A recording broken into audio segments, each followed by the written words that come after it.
ធ្លាប់តែរំពឹងពាក្យប្រលឹងសន្យាថាគ្មានថ្ងៃបែកតែពេលនេះអារម្មណ៍ពិបាកបែងចែកព្រោះពាក្យបែកបងស្រ័យដាក់អូនលើរាល់ថ្ងៃបងនឿយណាយហើយមែនទេទើបនេះមេបងដែលចិត្តគ្មានអាឡ័យពីដំបូងអះអាងស្បត់ស្បាយធ្ពួក្ដីមានរឿងអ្វីក៏យើងមិនបែកឯណាទៅពីសន្យាថាស្មោះមួយជីវិតនៅឯណាទៅពីពិតបងស្បត់ស្បាយស៊ូលះបងគ្រប់យ៉ាងដើម្បីក្ដីស្នេហ៍មិនខ្វល់ពីគេសុំត្រឹមមាសមេមានរូបអូន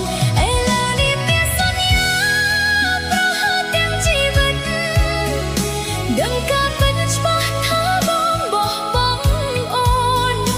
ការឈឺចាប់មួយនេះអូនអ្នករ៉ាប់រង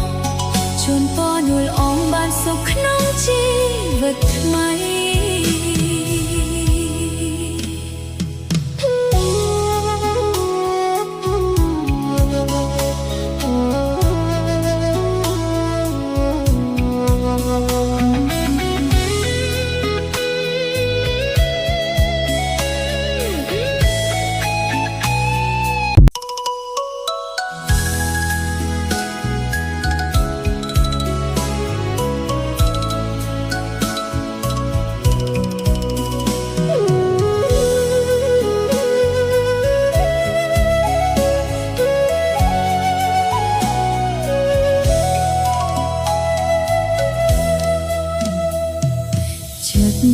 ដែលធ្លាប់តែរំពឹងពាក្យប្រលឹងសន្យាថាគ្មានថ្ងៃបែកតែពេលនេះអារម្មណ៍ពិបាកបែងចែកព្រោះពាក្យបែកបងស្រ័យដាក់អូនលើរាល់ថ្ងៃបងនឿយណាយហើយមែនទេទើបនេះមេបងដែលចិត្តគ្មានអាឡ័យពីដំបូងស្បត់ស្បាយធ្ពួក្ដីមានរឿងអ្វីក៏យើងមិនបែកឯណាទៅពីសន្យាថាស្មោះមួយជីវិតនៅឯណាទៅពីពិតបងស្បត់ស្បាយស៊ូលះបងគ្រប់យ៉ាងដើម្បីក្ដីស្នេហ៍មិនខ្វល់ពីគេសុំត្រឹមមាសមេមានរូបអូន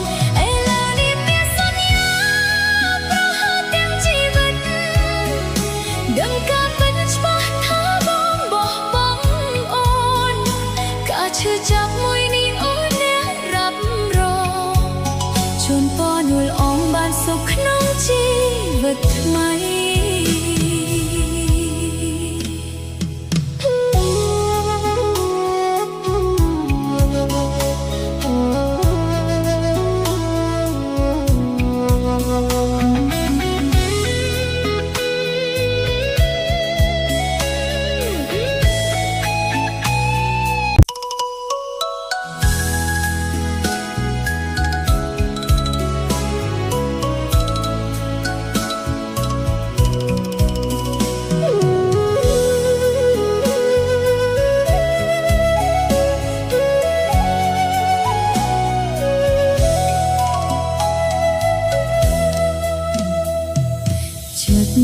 ដែលធ្លាប់តែរំពឹង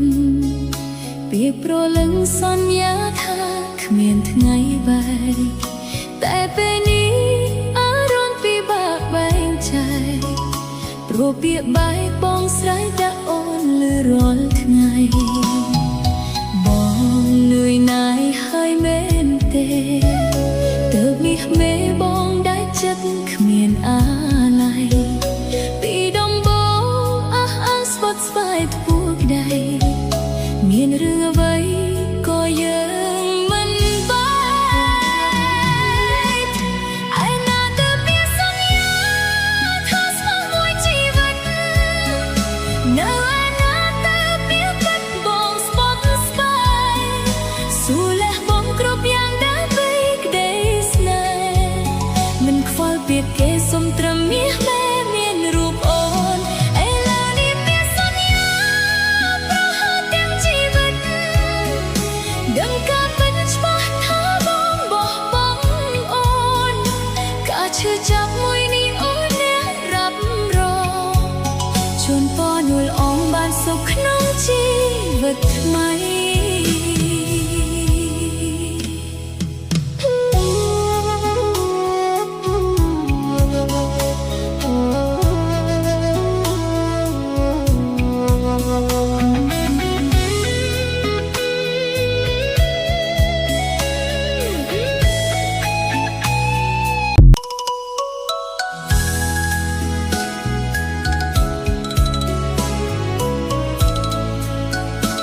ដែលធ្លាប់តែរំពឹងពីប្រលឹងសន្យាថាគ្មានថ្ងៃបែកតែពេលនេះអារម្មណ៍ពិបាកបែងចែកព្រោះពាក្យបែកបងស្រ័យដាក់អូនលើរាល់ថ្ងៃបងនឿយណាយហើយមែនទេទើបនេះមេបងដែលចិត្តគ្មានអាឡ័យពីដំបូងអះអាងស្បត់ស្បាយពួកដៃមានរឿងអ្វីក៏យើងមិនបែកឯណាទៅមានសន្យាថាស្មោះមួយជីវិតនៅឯណាទៅមានពិតបងស្បត់ស្បាយស៊ូលះបងគ្រប់យ៉ាងដែលពីក្តីស្នេហ៍មិនខ្វល់ពីគេសុំត្រឹមមាសមេមានរូបអូនឥឡូវនេះមានសន្យាប្រហែលទាំងជីវិតដឹងការពិតច្បាស់ថាបងបោះបង់អូនការឈឺចាប់មួយនេះអូនអ្នករ៉ាប់រងជូនពរនួលអងបានសុខក្នុងជីវិតថ្មី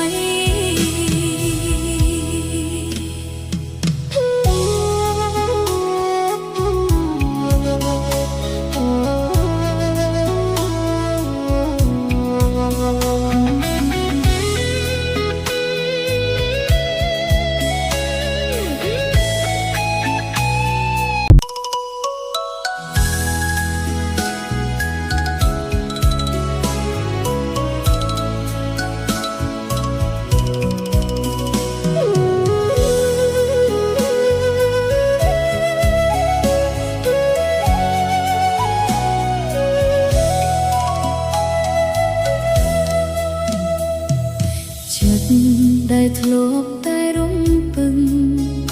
ពីប្រលឹងសន្យាថាគ្មានថ្ងៃបែកតែពេលនេះអារម្មណ៍ពិបាកបែងចែកព្រោះពាក្យបែកបងស្រ័យដាក់អូនលើរាល់ថ្ងៃបងនឿយណាយហើយមែនទេទើបនេះមេបងដែលចិត្តគ្មានអាឡ័យពីដំបូងស្បត់ស្បាយពួកដៃមានរឿងអ្វីក៏យើងមិនបែកឯណាទៅមានសន្យាថាស្មោះមួយជីវិតនៅឯណាទៅមានពិតបងស្បត់ស្បាយស៊ូលះបងគ្រប់យ៉ាងដែលពីក្តីស្នេហ៍មិនខ្វល់ពីគេសុំត្រឹមមាសមេមានរូបអូន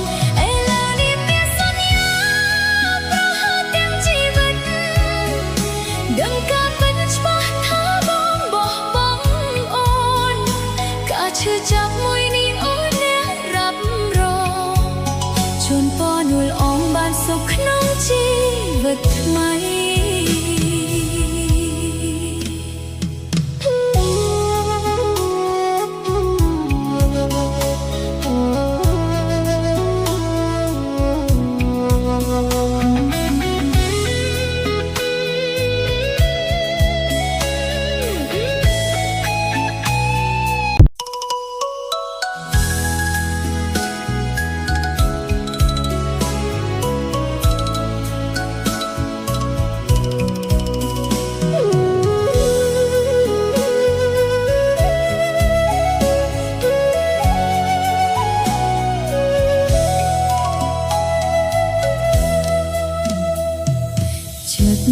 ដែលធ្លាប់តែរំពឹង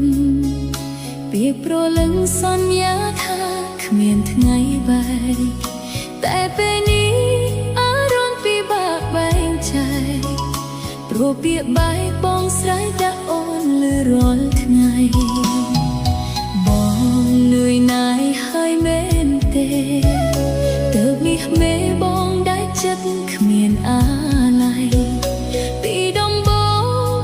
ងស្បត់ស្បាយពួកដៃមានរឿងអ្វីក៏យើងមិនបែកឯណាទៅមានសន្យាថាស្មោះមួយជីវិតនៅឯណាទៅមានពិតបងស្បត់ស្បាយស៊ូលះបងគ្រប់យ៉ាងដែលពីក្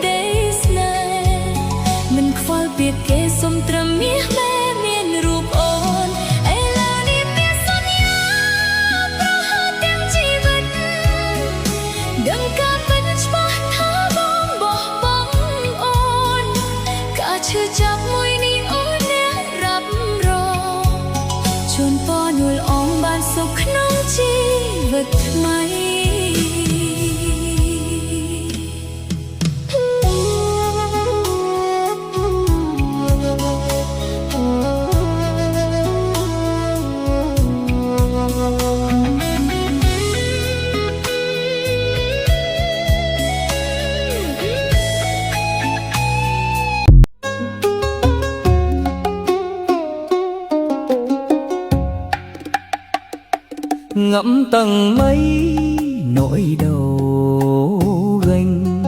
đời người một chiếc thuyền mây dập dênh.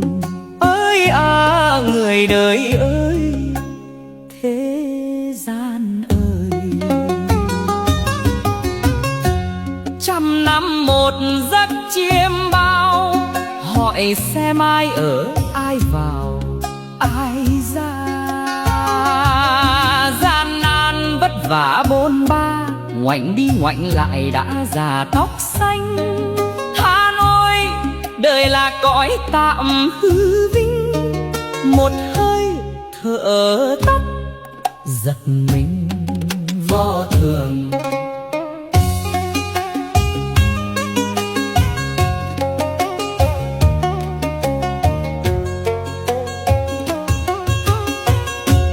Thuở cơ han đồng tiền bẻ đôi,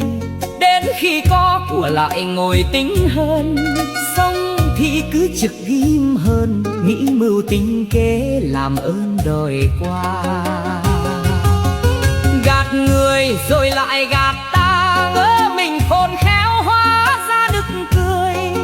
Đua chen chốn lợi danh ơi, sông có khúc người có lúc đội rời ai hay.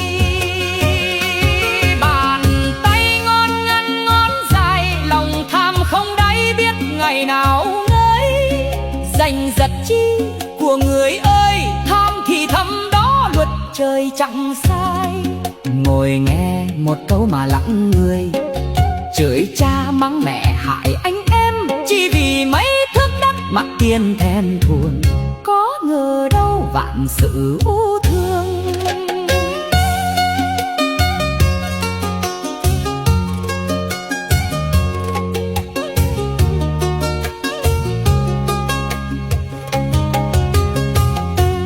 Khi khoe mạnh tiền hô hậu uống, lúc ngã bên phòng lạnh đắp chăn. Vợ con gượng gạo trăm cân, bạn bè tột số chẳng màng hỏi han. Tình nghĩa thế gian ối há như khói như nhang, tiền vàng nghìn lạng đâu sang được dùng.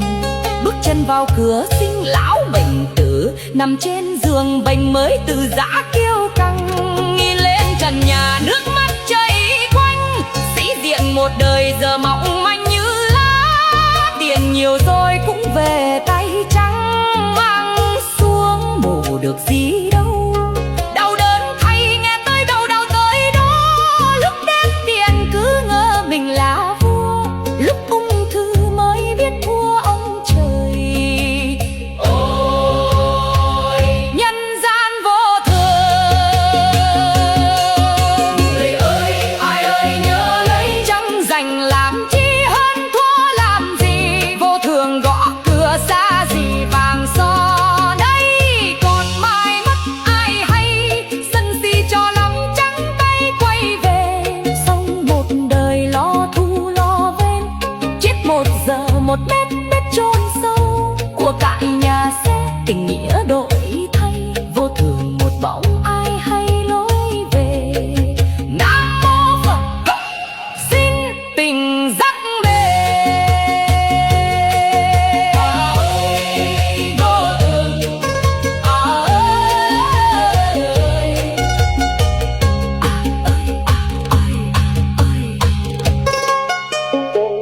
cả đừng bao trời cao không mất, có vay có trả rõ ràng chớ sai.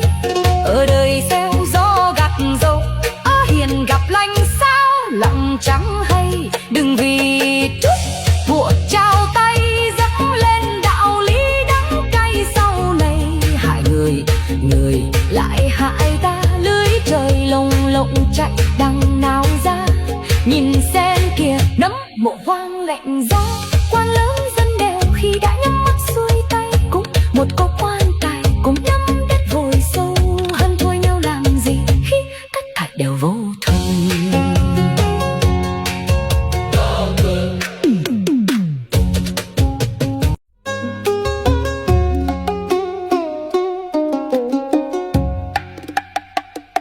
Ngẫm tầng mây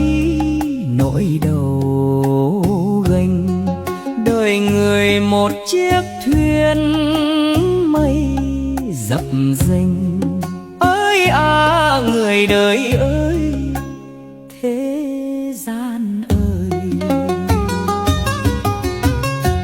trăm năm một giấc chiêm bao, hỏi xem ai ở ai vào ai ra.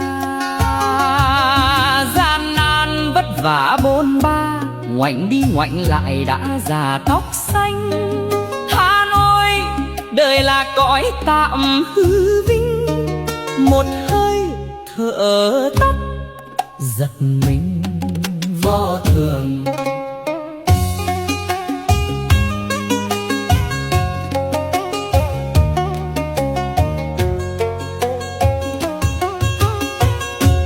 Thuở cơ han đồng tiền bẻ đôi, đến khi có của lại ngồi tính hơn. Xong thì cứ trực ghim hơn, nghĩ mưu tính kế làm ơn đòi qua. Gạt người rồi lại gạt ta, ngỡ mình khôn khéo hóa ra nực cười. Đua chen trốn lợi danh ơi, sông có khúc người có lúc đội rời ai hay.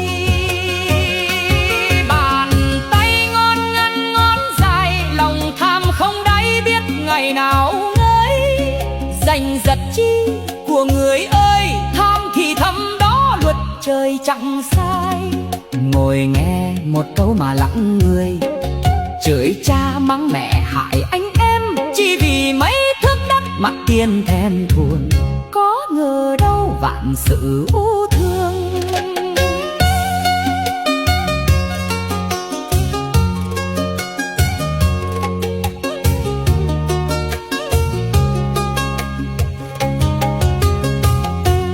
Khi khoe mạnh tiền hô hậu uống, lúc ngã bên phòng lạnh đắp chăn. Vợ con gượng gạo trăm cân, bạn bè tột số chẳng màng hỏi han.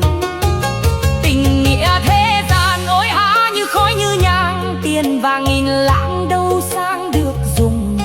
Bước chân vào cửa sinh lão bệnh tử, nằm trên giường bệnh mới từ giã kêu căng. Nhìn lên trần nhà nước mắt chảy quanh, sĩ diện một đời giờ mỏng manh như lá. Tiền nhiều rồi cũng về tay trắng, mang xuống bù được gì đâu. Đau đớn thay nghe tới đâu đau tới đó, lúc đếm tiền cứ ngỡ mình là vua, lúc ung thư mới biết thua ông trời. Ôi nhân gian vô thường, người ơi ai ơi nhớ lấy, chẳng dành làm chi hơn thua làm gì. Vô thường gõ cửa xa gì vàng son đây, còn mai mất ai hay, sân si cho lắm trắng tay quay về. Xong một đời lo thu lo ven, chết một giờ một mét mét chôn sâu. Của cải nhà xe tình nghĩa đổi thay, vô thường một bóng ai hay lối về. Nam mô Phật xin tình dắt về. Vô thường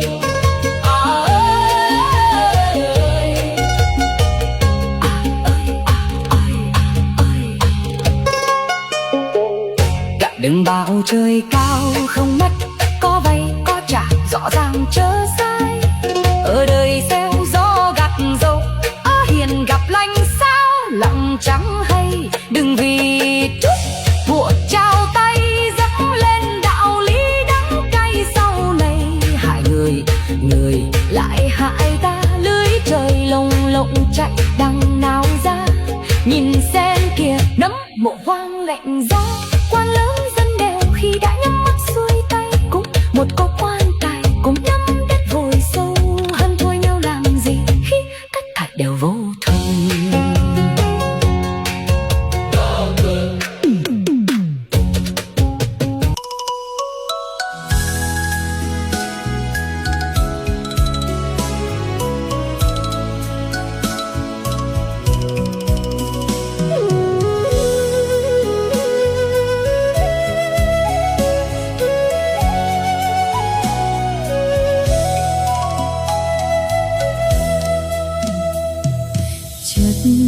ដែលធ្លាប់តែរំពឹងពាក្យប្រលឹងសន្យាថាគ្មានថ្ងៃបែកតែពេលនេះអារម្មណ៍ពិបាកបែងចែកព្រោះពាក្យបែកបងស្រ័យដាក់អូនលើរាល់ថ្ងៃបងនឿយណាយហើយមែនទេទើបនេះមេបងដែលចិត្តគ្មានអាឡ័យពីដំបូងអះអាងស្ពត់ស្វាយធ្ពួក្ដីមានរឿងអ្វីក៏យើងមិនបែកឯណាទៅមានសន្យាថាស្មោះមួយជីវិតនៅឯណាទៅមានពិតបងស្ពត់ស្វាយស៊ូលះបងគ្រប់យ៉ាងដើម្បីក្ដីស្នេហ៍មិនខ្វល់ពីគេសុំត្រឹមមាសមេមានរូបអូនឥឡូវនេះមានសន្យាប្រហែលទាំងជីវិតដឹងការពិតច្បាស់ថាបងបោះបង់អូនការឈឺចាប់មួយនេះអូនអ្នករាប់រងជូនពរនួលអងបានសុខក្នុងជីវិតថ្មី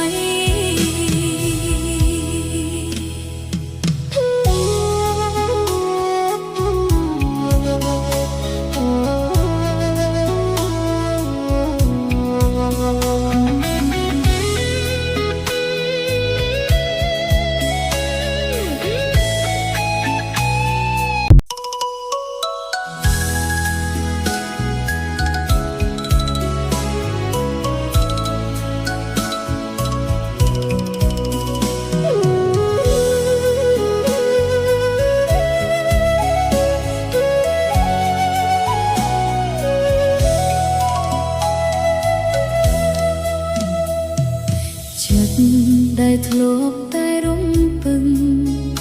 ពាក្យប្រលឹងសន្យាថាគ្មានថ្ងៃបែកតែពេលនេះ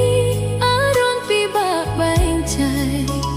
ព្រោះពាក្យបែកបងស្រ័យដាក់អូនលើរាល់ថ្ងៃបងនឿយណាយហើយមែនទេទើបនេះមេបងដែលចិត្ត